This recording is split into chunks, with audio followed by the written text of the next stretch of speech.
అందరికీ నమస్కారం. ఈరోజు భద్రాద్రి కొత్తగూడెం జిల్లా కలెక్టర్ కార్యాలయం ముందున్నటువంటి పాలకొయ్య మంచికడ్ నగర్ వెనక సైడ్ ఉన్నటువంటి ఒక వెంచర్లో ఉన్నాం మనం. దాదాపు చూసుకుంటే ఇక్కడ మొత్తం 72 ఎకరాల సంబంధించినటువంటి ఇదంతా గతంలో రైతులు సాగు చేసుకుంటున్నటువంటి భూములు ఇవి. దాని తర్వాత ఎవరి అవసరాలకు తగ్గట్టుగా వారు గతంలో ఉన్నటువంటి లక్ష్మారెడ్డి గారికి అమ్ముకోవడం జరిగింది.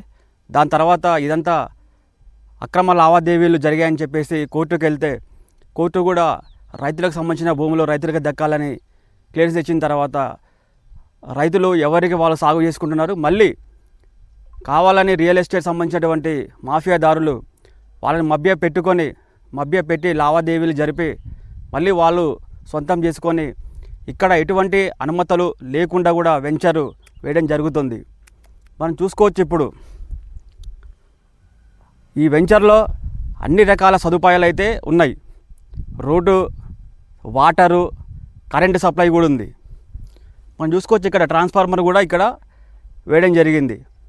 మరి చుట్టుపక్కల ఉన్నటువంటి నవభారత్, గాంధీనగర్, పాలకొయ్య, మంచికడ్ నగర్ సంబంధించిన చూసుకుంటే అక్కడ ఇల్లులు కట్టుకున్న వాళ్ళకి కరెంటు కావాలి అన్నా, స్తంభాలు వేయాలన్నా, ఆ తర్వాత మీటరు సంబంధించినటువంటి ఏ గారి ఒక అప్లై చేసుకున్నా కూడా ఇంటి నెంబర్ కావాలన్నా కూడా సరైన డాక్యుమెంట్స్ లేవు కాబట్టి మేము ఇవ్వడం జరగదని చెప్పేసి అధికారులు చెప్పడం జరిగింది.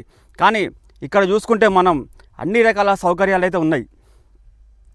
చూసుకోవచ్చు. పైప్ లైన్లు, కరెంటు ఎక్కడికక్కడ ఒక బందోబస్తుగా అయితే ఈ వెంచర్లో ఏర్పాటు చేయడం జరిగింది. అసలు ఈ వెంచరు వేసుకోవడానికి పర్మిషన్ ఎలా వచ్చింది, ఎవరు ఇచ్చారు, దీనికి రిజిస్ట్రేషన్స్ ఉందా అనేది కూడా ఒక్కసారి అధికారులందరూ కూడా గమనించాలా. మేము కోరుకున్నది ఒకటే, రెవెన్యూ యంత్రాంగం, జిల్లా కలెక్టర్ గారు ఒక స్పష్టమైన దృష్టి పెట్టి గనక ఇక్కడ ఉన్నటువంటి ఈ ల్యాండ్స్ అన్నీ కూడా విచారిస్తే అసలు ఈ ల్యాండ్కి సంబంధించినటువంటి అన్ని విషయాలు బయటకు వస్తాయి. ఒకళ్ళు కాదు, ఇద్దరు కాదు, దాదాపు 100 మంది ఉన్నారు ఇక్కడ. ఈ వెంచర్ సంబంధించినటువంటి చుట్టుపక్కల కూడా ఉన్నాయి. అటు చూసుకుంటే అటు కూడా ఒక వెంచర్ ఉంది. అటు చూపి ఒకసారి. అటు కూడా ఒక వెంచర్ ఉంది. ఇవన్నీ కూడా చుట్టుపక్కల ఉన్నటువంటి ఈ దాదాపు 72 ఎకరాల సంబంధించినటువంటి ఇది ఒక పెద్ద మాఫియాలాగా తయారయ్యి ఎటువంటి అనుమతులు ఉన్నాయో లేదో కూడా తెలియని రకంగా ఈరోజు అన్ని సౌకర్యాలు కూడా తెచ్చుకొని వాళ్ళు ఇక లావాదేవీలు కూడా జరుపుతూ ఉన్నారు. కానీ ఒక పేదవాడు కమిషనర్ గారి కార్యాలయం కానీ, ఎంఆర్ఓ ఆఫీస్ కానీ, కలెక్టర్ కార్యాలయం కానీ వెళ్తే మాకు ఒక ఇంటి నెంబర్ కావాలి, కరెంటు కావాలని అడుగుతూ ఉంటే సరైన డాక్యుమెంట్స్ లేవు కాబట్టి మీకు ఇవ్వడం జరగదని చెప్పేసి చెప్తా ఉన్నారు. కానీ ఇక్కడ ఎటువంటి డాక్యుమెంట్స్ ఉన్నాయి, ఏ రకంగా రిజిస్ట్రేషన్స్ ఉంది, ఎవరిచ్చారు ఇటువంటి పర్మిషన్లు అన్నీ కూడా.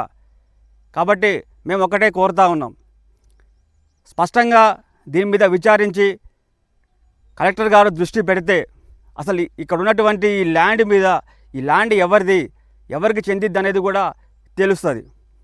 ఆ రకంగా కలెక్టర్ గారు దృష్టి పెట్టి చర్య తీసుకోవాలని చెప్పేసి కోరుతున్నాను. చూసుకుంటాం మనం ఇక్కడ ఈ వెంచర్లో ఇక్కడ బోర్ అయితే వేయడం జరిగింది. కానీ కలెక్టరేట్ ఆఫీసు ముందు గత 30 సంవత్సరాలుగా ఉన్నటువంటి నివాసులు ఎవరైతే ఉన్నారో అక్కడ ఒక బోరు వేయాలంటే కూడా అది కోర్టులో కేసు ఉందని చెప్పేసి బోరుకు అనుమతి కూడా ఇవ్వడం లేదు. కానీ ఇక్కడ ఎటువంటి అనుమతి ఉందని చెప్పేసి ఇక్కడ బోరు వేయడం జరిగింది. చూస్తున్నాం మనం. ఇక్కడ ఒక బోరు, తర్వాత ఆ చివర కూడా ఒక బోరు అయితే వేయడం జరిగింది.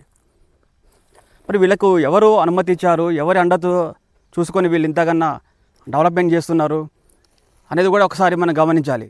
జిల్లా కలెక్టర్ గారు దయచేసి ఒకటే కోరుకుంటున్నాం, మీరు ఇక్కడ విచారణ చేయండి. ఈ ల్యాండ్ సక్రమమైందా లేకపోతే అక్రమమైందా అనేది విచారించి సక్రమమైతే మీరు చేయాల్సి మీరు చేయండి. ఒకవేళ అక్రమమైతే గనక పేద ప్రజలు చాలామంది ఉన్నారు, అలాంటి పేదవాడిని గుర్తించి మీరు ఇక్కడ వాళ్ళకి ఇళ్ల స్థలాలు కట్టించాలని చెప్పేసి మేము కోరుతున్నాం.